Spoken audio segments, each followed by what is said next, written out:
Put it back out a bit because it always goes in. Beautiful, right. Welcome back to another trading room. I'll let you start, Jack. Yes, so in this week's episode, we'll be going over how to deal with, or how we deal with, losing multiple trades in a row. So if you're losing 5 or 6 trades in a row before you hit a TP or a couple of TPs, how we deal with that. And how we deal with that, Sam, is we don't give a fuck. Yeah. So the biggest thing, number one, is your emotions towards trading and being in the markets. And over time, and just being in the markets and placing trades, you're going to learn it doesn't affect you. And there's a couple of things that add to that, but short term, we just don't really give a fuck. Yeah. I would have said that kind of what helps with that. So obviously you can't just say you don't give a fuck. Yeah. What helps us is obviously then running the other business, having a lot of staff let you down, and then a lot of breakdowns, and always putting out fires. So in the end, you just get emotionally detached. Because the start with you is always like, oh, bloody hell, it was me again. Bloody hell, that happened. And in the end, you go, right, this is just the norm. Yeah. So that's definitely got us a big edge into it. And especially doing or being in the market as well as having that, you couldn't have the emotion to it. So for us, that is obviously a trait that we've learned that obviously we thought was bad over time. Yeah. And then obviously out of that situation, you've learned the skill of, like Jack said, not giving a fuck. About trades and then losses. Obviously, once we then start getting numbers, and if we did look and go, bloody hell, we've lost so many in a row at 1%, and we lost 10 in a row. It's like, right, there's something wrong there. Yeah. Like logically, it doesn't work out. So then we will look at that as from a logic point of view. But yeah, from us, we don't really do that. Like, what's one of the tips they could do, or what could we do, Jack, if we wasn't that way?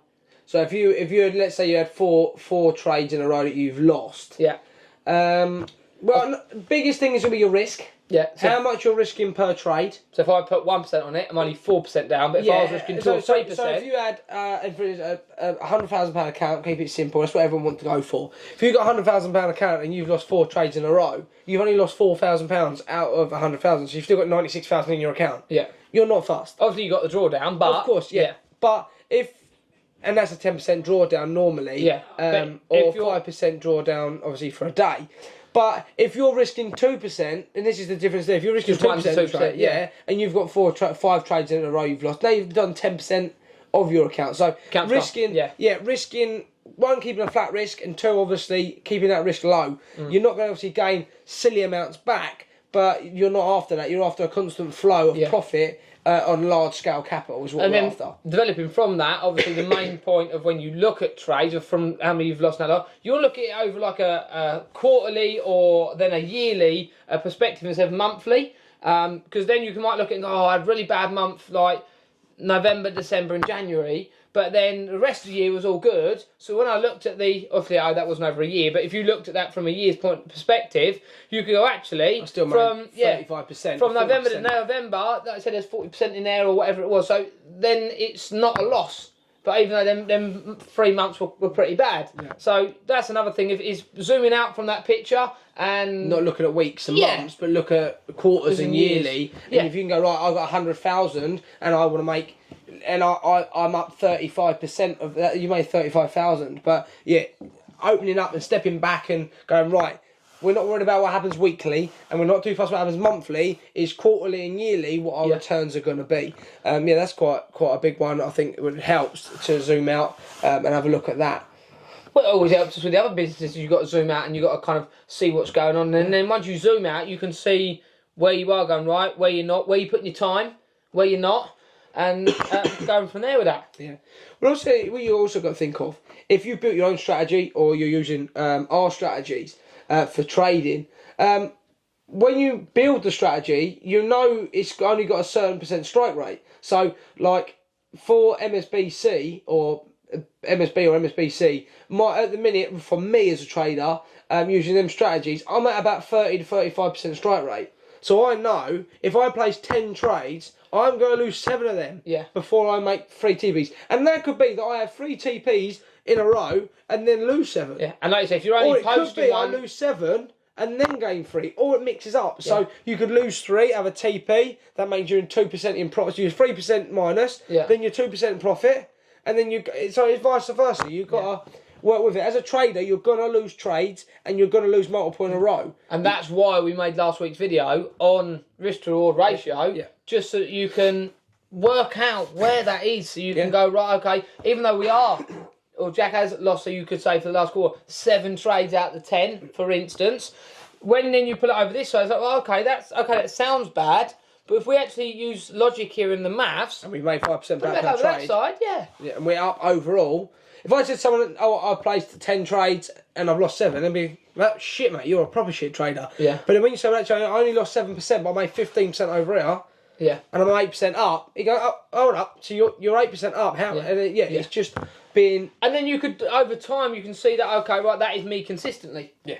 And if you can get that at any kind of consistent figure, you can then go, okay, I'm a 30% or 25%, or I'm a 50% or 40%, do you know what I mean, strike rate? Yeah. And then you can look at it and go, right, okay, let's reverse the calculations to see what I need to I need to have as a percentage, or what risk reward I need to have to do that. Yeah. And how many trades you need to place. A big thing with emotions as well is not looking at that. You place a trade. Yeah. Oh, what did it make? Oh, What did it make? 770, 790, £800. Like, watching it all the time like this drive you insane. Yeah. You have to go, right, I play, look, there you go, that's just gone, that was 50 quid that's just jumped. Now we're at 840 but that's quid not now. even 1%, because 1% should be 1,000 quid. It's going up and down all the time. So when you have to look at that, like 860, so between that we've nearly done 100 quid from what I've just said, and seconds. So you have to then go, right, I've placed the trade. There we go. Especially with big accounts. Nearly 900 quid now. That's what I'm saying. But with a big account, you've got to look at that as percentages and go, right, 1% is £1,000. Yeah. And if I'm trying to make 4% back, which is what that 3% that trade is, so that should be £3,000 a TP. Yeah. But you just got to look at it and go, right, I've placed my trade. Thank you very much. I will look at it tomorrow when I look at my trades. Yeah, so I leave the office. I might check it later on about 8 o'clock, and then I won't check it till I get in the office again. Yeah. And it's. If you're worried about it, set an alert. Yeah. And then that way you're disconnected from this. Yeah. I would, if you're struggling with it, set a certain amount of time. So right, in the morning, time I do my stuff, I'm going to do it at 8. Or if you work and you go, once I have a tea break at 10, I'm going to check them, and that's when I check my trades. I check it. Otherwise from that, I leave it until I get home. Yeah. And when I do my chart work, if you're doing it while you've got a full-time job. Do you know what I mean? You shouldn't be all the time like this with it. You should be able to set and forget. Yeah. That's the biggest thing. So if you can go like, set a trade, I set this earlier on, and then I only checked it when we got back a minute. Or I'll remind you tomorrow. Go, Jack, did you check that? Oh no, I forgot about that. What did we do? And that's a big thing. Also, I check it in the morning when I do analysis, and then again if we're out and about, videos to do tomorrow with Ed. Yeah. So I won't check it till we probably get back from the gym at lunchtime. Yeah. And you just go from there. Obviously, by the looks of it, it's at 1%. It's just I was waiting for a pullback. It was over 1%. Yeah. So I was waiting for the pullback to then put stop loss entry. So we possibly, before we leave, I might be able to get stop loss entry. If not, I'll check it again tonight. See if I get stop loss entry. If not, it'll be in the morning. And just go like that. Yeah. Just not we haven't got news until Thursday. And so news on that topic. News shouldn't be something you should be worried about. No. Because you shouldn't be trading for news. No. Like, if you know you've got news coming up. I've got news coming Thursday. Thursday. Right, news coming up Thursday. So if we can before Thursday, I will get stop loss to entry. Yeah, you got Euro news. If I don't, you have to look at, right, it's coming Thursday morning. We got news in a couple of hours. What am I like? We're a little bit of we're a little bit in profit or whatever. Do I feel like I want to risk it? Yeah. And you just got to make your decision there. Yeah. I would say the main thing is whatever strategy you're using, whatever template you're using, if it doesn't tick the boxes, then leave it. Yeah, you're right there. So what I would do, and what I teach to everyone else, is that if I've got news coming up, and it's high impact news, I either stop loss to entry or you close trade. So if I looked here and I'm right, we have got stop loss to entry by Thursday and it's 2% in profit, I'm happy to just leave it written. Yeah. If it is stop loss, it's break even. If it's TP, it's TP. Yeah.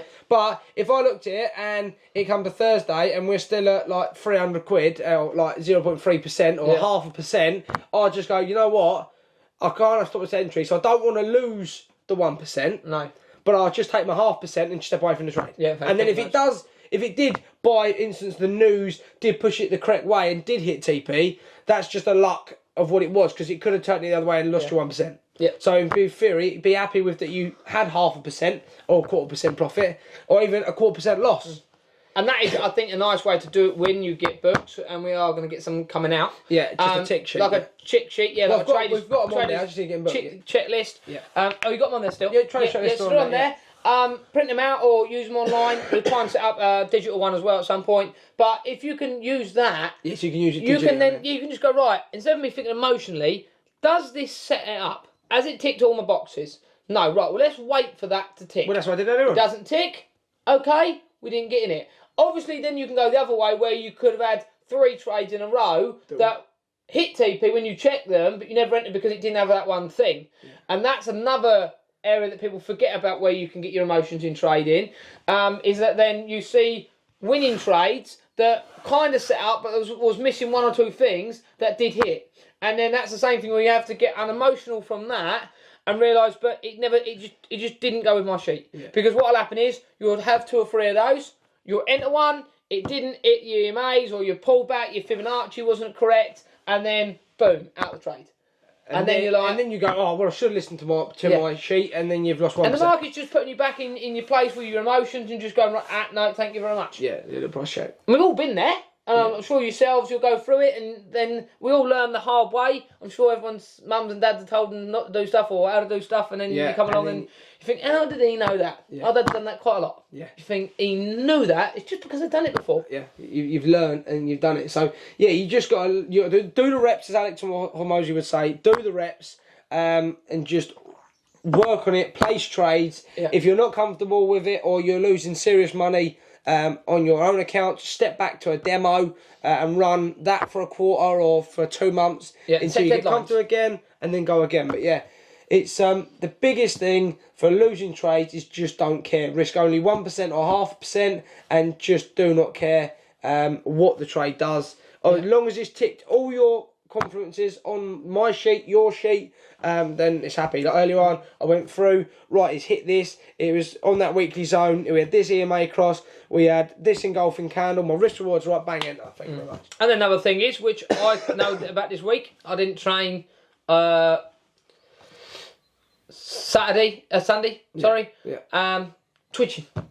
So, like, the gym is quite a big thing with going to the gym, keep the emotions down. Would you not have said so? Yeah, I said it definitely helps me training 4 times a week, boxing 3 or 4 times a week. Yeah, getting the sessions in. Yeah, it definitely brings that. Again, if you go right in the morning, do an analysis, and then you then go to the gym or something, if you're a full-time trader, like we get in the office normally at like 5:15, and then we trade right through till probably 11. 5 to 5.